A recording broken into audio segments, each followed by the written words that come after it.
Assalamualaikum warahmatullahi wabarakatuh. Hari ini saya akan menjelaskan tugas UAS Manajemen Keuangan oleh Profesor Teddy Chandra.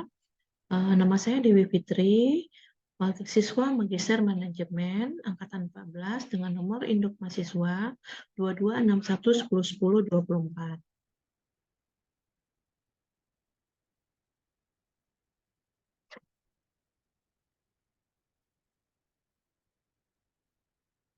Manajemen Keuangan. Menurut penulis Joseph L. Macy dalam bukunya The Essential of Management, pengertian manajemen keuangan adalah kegiatan usaha sebagai bentuk tanggung jawab untuk memperoleh dan menggunakan dana perusahaan untuk mencapai tujuan dengan cara yang efektif. Pada intinya, manajemen keuangan adalah segala kegiatan perusahaan yang terkait cara menggunakan, memperoleh, dan mengolah dana perusahaan dalam mencapai tujuan dan target tertentu. Ruang lingkup manajemen keuangan adalah berupa pendanaan, yaitu segala kebijakan mengenai cara memperoleh uang untuk perusahaan, misalnya menerbitkan surat berharga atau utang jangka pendek dan jangka panjang. Kemudian investasi, yaitu kegiatan yang berhubungan dengan penanaman modal seperti aset tetap, finansial, gedung, tanah, saham, dan obligasi. Kemudian nomor 3 adalah pengelolaan aset, yaitu mengendalikan aset agar efisien serta mencapai tujuan perusahaan. Prinsip manajemen keuangan adalah kehati-hatian, di mana informasi yang akurat untuk mempertimbangkan model risiko, kemandirian, yaitu untuk membuat keputusan tanpa ada campur tangan dengan perusahaan lain. Pengembalian dana yang memadai, kemudian likuiditas, efisiensi, konsistensi, dan transparansi. Berikut beberapa fungsi manajemen keuangan, yaitu planning, di mana mencakup perencanaan anggaran perusahaan, penyusunan, proyeksi jangka panjang, arus kas, serta perhitungan laba rugi. Kemudian pengendalian, di mana penting bagi perusahaan untuk mengendalikan dalam hal ini untuk mengontrol keuangan agar dapat menguasai arus kas masuk, arus kas keluar, serta apa kekurangan dalam pengolahannya. Kemudian pemeriksaan atau auditing, di mana memeriksa dana perusahaan secara berkala agar dapat disesuaikan dengan laporan keuangan, umumnya setiap 3 bulan atau setahun sekali. Kemudian anggaran, yaitu dapat mengalokasikan dana secara tepat dan mudah mengenai biaya yang diperlukan untuk produksi maupun promosi. Terakhir adalah laporan atau reporting, yang adalah sebagai laporan dalam melihat keadaan baik atau tidaknya dana yang dimiliki oleh perusahaan. Tujuan manajemen keuangan yaitu mempermudah perencanaan struktur modal, di mana dengan memahami manajemen keuangan, maka dapat lebih mudah menyeimbangkan antara ekuitas dan utang, serta merencanakan struktur modal perusahaan. Kemudian dapat meminimalisasi biaya dan risiko, di mana tujuannya adalah meminimalisasi biaya tidak diperlukan agar dapat menggantinya dengan kegiatan yang lebih menguntungkan. Kemudian memaksimalkan keuntungan, karena setiap perusahaan pasti ingin mendapatkan keuntungan. Dengan perencanaan yang matang, maka diharapkan tujuan perusahaan mendapatkan keuntungan bisa lebih maksimal. Kemudian menjaga arus kas agar tidak mengalami kerugian adalah dengan memantau arus pemasukan atau pengeluaran perusahaan untuk mengantisipasi. Sekian, terima kasih.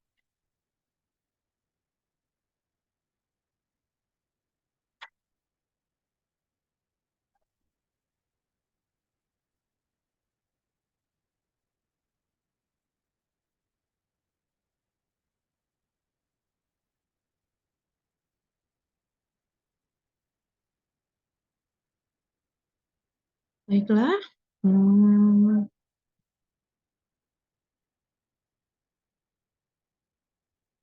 Baiklah, berikutnya kita akan melihat studi kasus tentang laporan keuangan.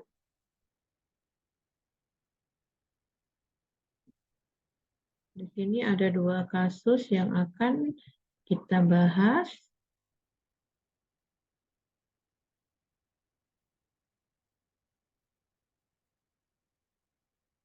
Bentar.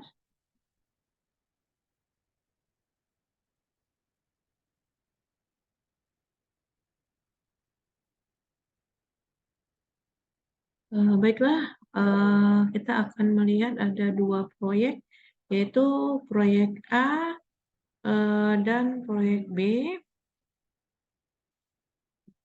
Bisa dilihat di sini bahwa tujuannya adalah kita akan memilih 2 proyek. Ada proyek A dan proyek B dengan nilainya sudah ditentukan, ada 6 tahun, ada proyek tahun pertama dan tahun ke-6. Kemudian kita lihat nilai WACC-nya 9%. Kemudian WACC itu adalah Wage Average Cost of Capital. Mana itu adalah biaya rata-rata modal tertimbang, digunakan untuk menguji kelayakan apakah sebuah investasi itu layak atau tidak dilakukan investasi berdasarkan struktur modal yang bervariasi, di mana ada komponen utang dan modal di dalamnya. Bisa dilihat proyek A ada 6 tahun, dari tahun 1 ke tahun yang ke-6.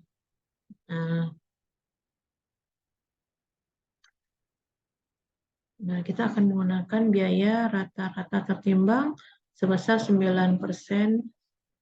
Kemudian kita lihat proyek A, tahunnya 0, tahun 6, ada 3. Di situ ada boom, moderat, dan krisis.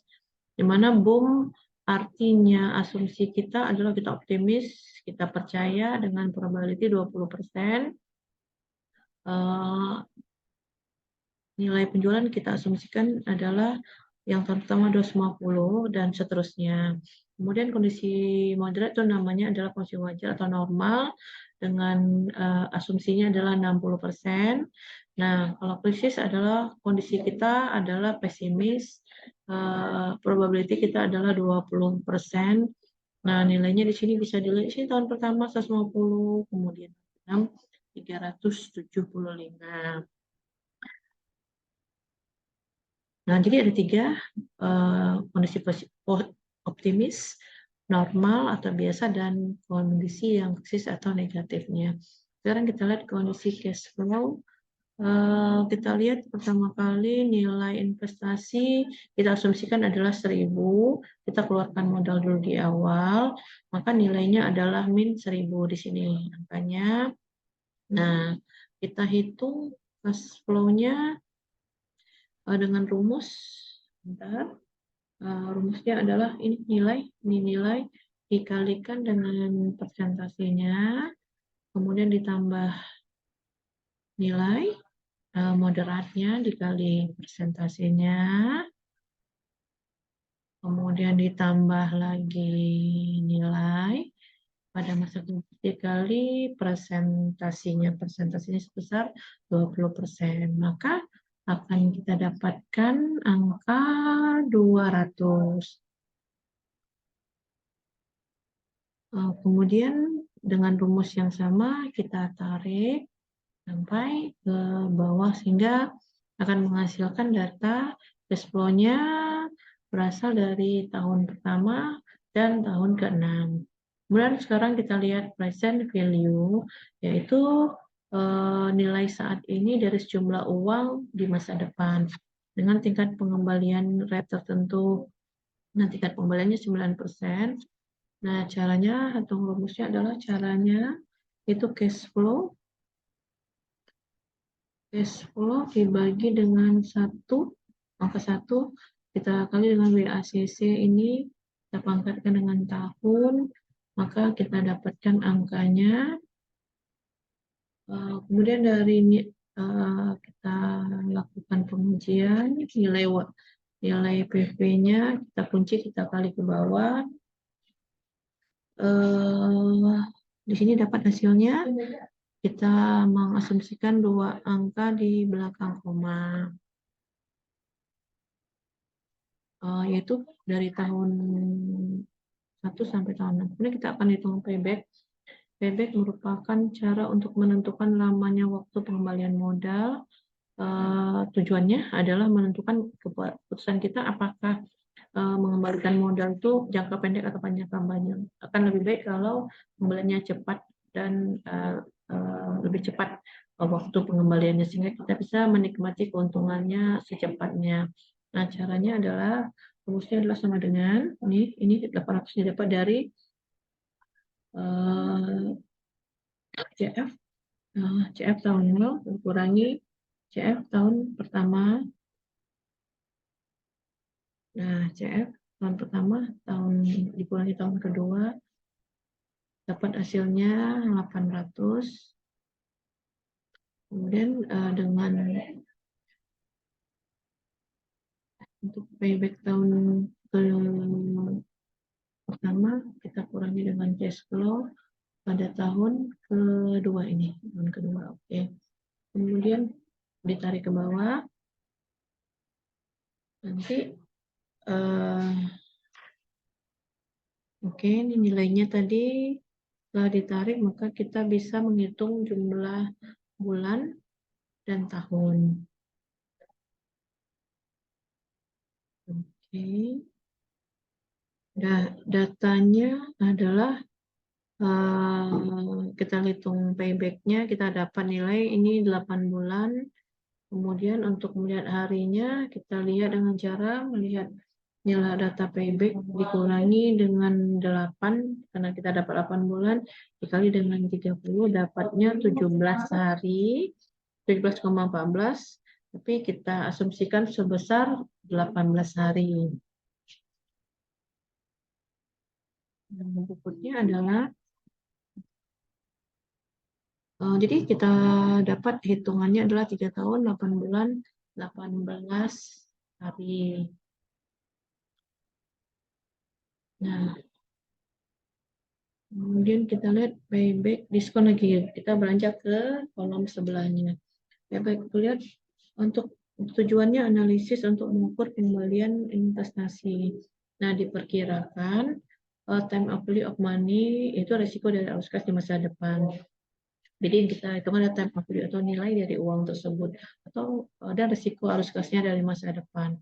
Untuk menghitungnya adalah caranya adalah rumusnya adalah sama dengan di tahun pertama sama dengan ini kita anggap min PV 9% tadi tahun 0 dikurangi PV tahun pertama, maka kita akan dapat hasilnya. Kita lakukan lagi, masukkan rumusnya, payback-nya itu tahun pertama kurangin PV-nya. PV-nya tahun yang kedua. Kita kurangin ini, kita dapatkan hasilnya. Kita tarik ke bawah, sehingga nanti kita akan dapatkan angka setelah kita hitung jumlah bulannya tadi sama menghitung jumlah payback tadi bulannya yaitu payback diskon kita bagi dengan PV dan kita kalikan dengan 12 maka dapat 5 bulan. Yang 5 bulan datangnya adalah tadi. Kemudian kita juga mencari hari yaitu payback diskon dikurangi dengan 5 karena jumlahnya 5 dikali 30 untuk lihat jumlah hari maka kita dapat 25 16 berarti 25 hari. Nah, untuk menghitung yang ini sehingga payback periodnya 4 tahun 5 bulan 25 hari. Jadi ini penggenapan 25 hari. Berarti kita totalkan 4 tahun 5 bulan 25 hari. Kemudian kita lihat variasi rumusnya adalah rumusnya nilai dari boom. Nilai dari boom kita kurangi dengan cash flow. Angkatkan 2. Ini.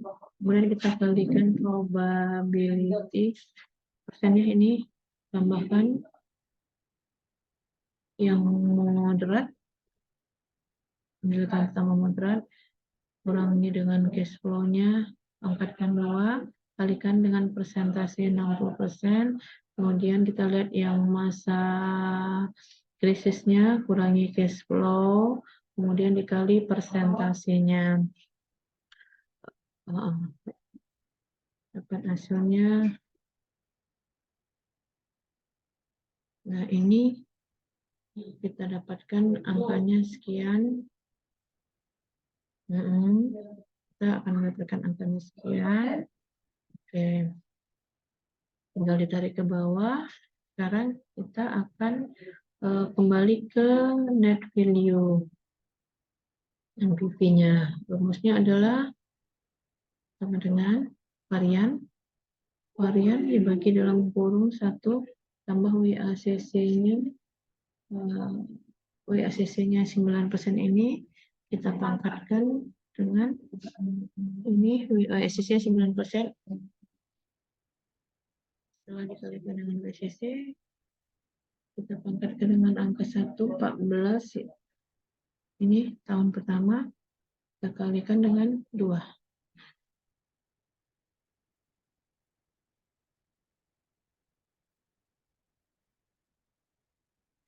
Rumusnya varian dibagi dalam kurung 1 tambah WCC dipangkatkan.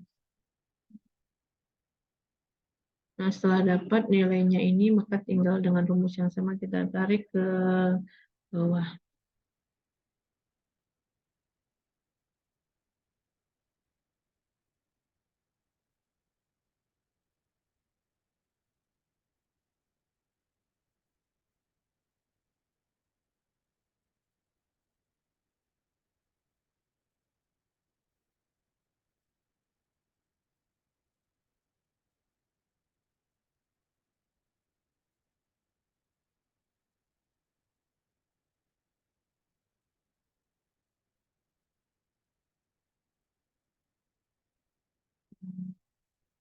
Ya, ini tadi kita, kemudian ini caranya sama, yang proyek A, proyek B sama. Kemudian ini kita kasih tadi, kita dapat bandingkan tadi, proyek A, proyek B, kita copy paste data yang di atas, kemudian selisihnya mulai tahun 0, maka kita dapatkan nih selisihnya, maka kita cari crossover-nya.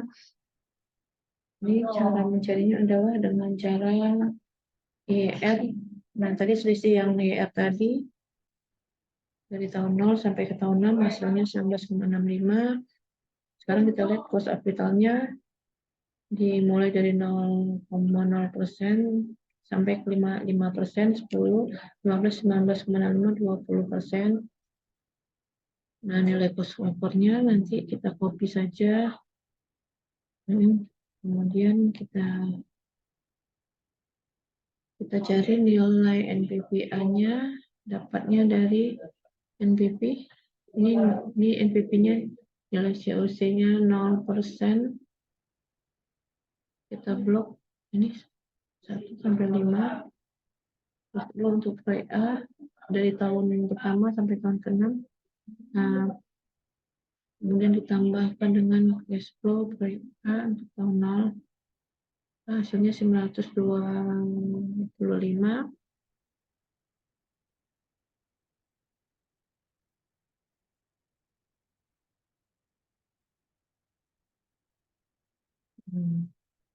Untuk NPV,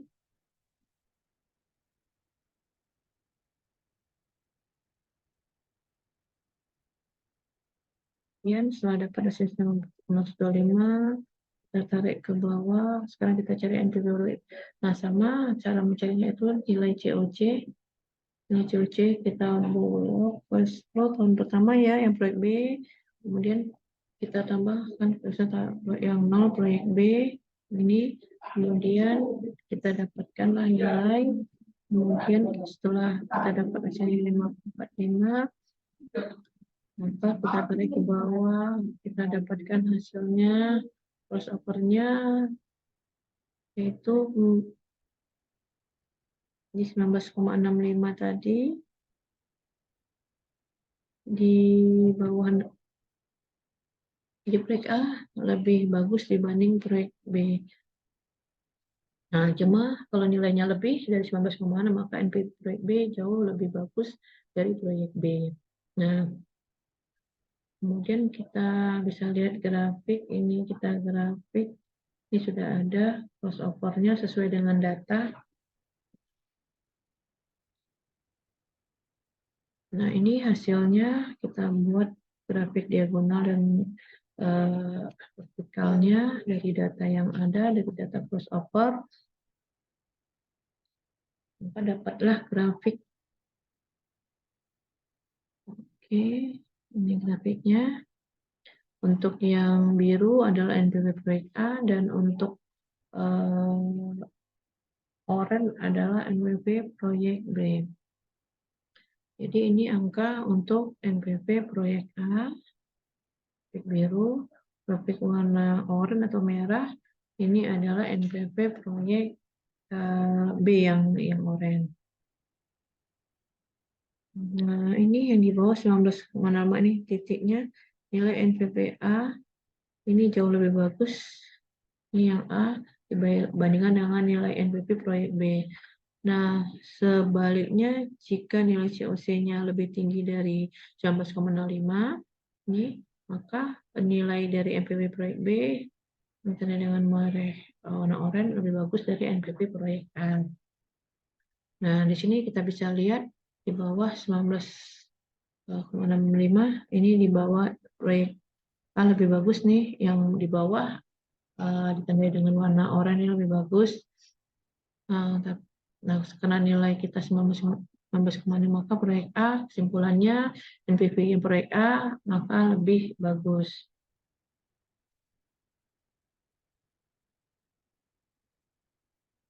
Nah, sekarang kita lihat rekapitulasinya proyek A itu payback-nya adalah 3 tahun 8 bulan, proyek B itu 4 tahun 5 bulan 25 hari untuk paytisnya.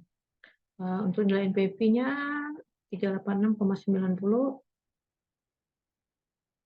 kemudian IRR-nya 19,50, dan IRR-nya 14,30%. Sesuai dengan data yang di atas, kita copy saja dari data yang di atas. Yang ini 36, kita copy dari yang di atas tadi, PBB, NPV, MIRR-nya. Kemudian setelah kita copy lagi untuk proyek B, ada 2 tahun 7 bulan dan 3 tahun 5 bulan 2 hari.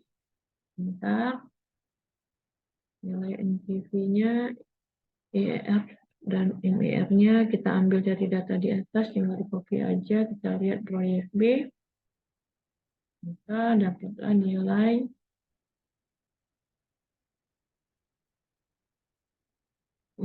dapatkan hasilnya sebelah nilai cost over itu sesuai dengan data di 19,65. Jadi kalau dilihat dari payback period, yang lebih bagus adalah proyek B karena waktunya 2 tahun. Nah, tapi kalau lihat dari nilai NPV, IR dan MWR, yang bagus adalah proyek A. Nah, nilai pembeliannya lebih tinggi dibandingkan dengan proyek B. Nah, ini jadi untuk kesimpulannya bahwa antara proyek A dan proyek B yang lebih baik untuk dilakukan adalah investasi adalah proyek A karena nilai NPV dari proyek A nilai nilai 3 itu NPV, IR, MIRR-nya itu jauh lebih tinggi dan lebih bagus daripada proyek B, walaupun pengembalian tahun periodenya itu lebih kecil, tapi untungannya prediksinya dari 3 kriteria tadi jauh lebih tinggi daripada proyek B. Jadi proyek A kesimpulannya lebih layak kita lakukan investasi. Nah, IR adalah internal rate of return, yaitu indikator untuk meningkatkan mengetahui tingkat efisiensi. Jadi di situ kita melihat proyek A lebih bagus dari proyek B.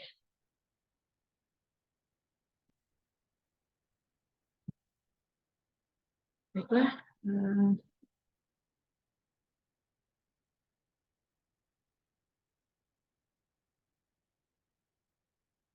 jadi kesimpulan kita adalah proyek A lebih layak dilakukan.